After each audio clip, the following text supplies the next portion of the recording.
यही हो कुरो। यसले गर्दा पानी कम जाने, पानी कम आउने। त्यो पानी त्यो हाम्रो त्यो पानी यो त्यस्तो जम्छ देखाउनु चाहिँ यहाँ मैले पानी खनाउँदैछु क्या।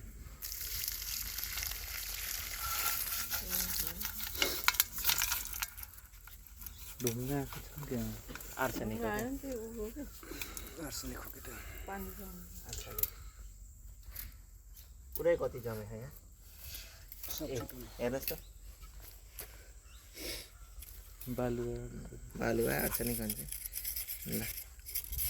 ल सफाउँछ यता भयो दाइको हल्का हल्का गराइदिनु 2 मिनट बनाइदिनु।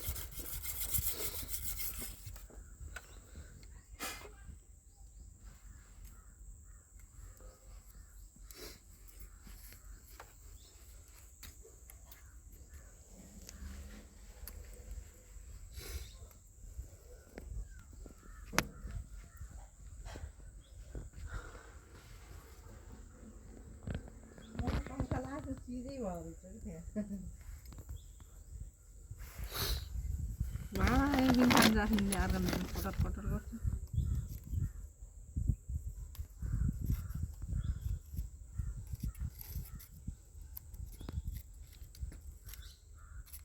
सबैको पानी यस्तै हुन्छ कस्तो पानी यस्तो हुन्छ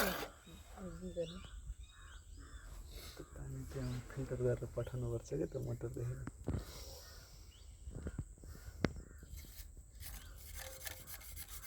त्यो चाहिँ पाइपमा पनि जम्दैन यहाँ पनि जम्दैन कुनै ठाउँ जम्दैन पाइप तिमी सफा पनि त्यो जुन हाम्रो टङ्कीबाट सप्लाई गर्छ नि त्यो पानी त्यस्तो हुन्न के भन्छ धारामा सप्लाई गर्नु छ नि ए नै त्यस्तो हुन्न नि त्यो त प्युरिफाई गरेको पानी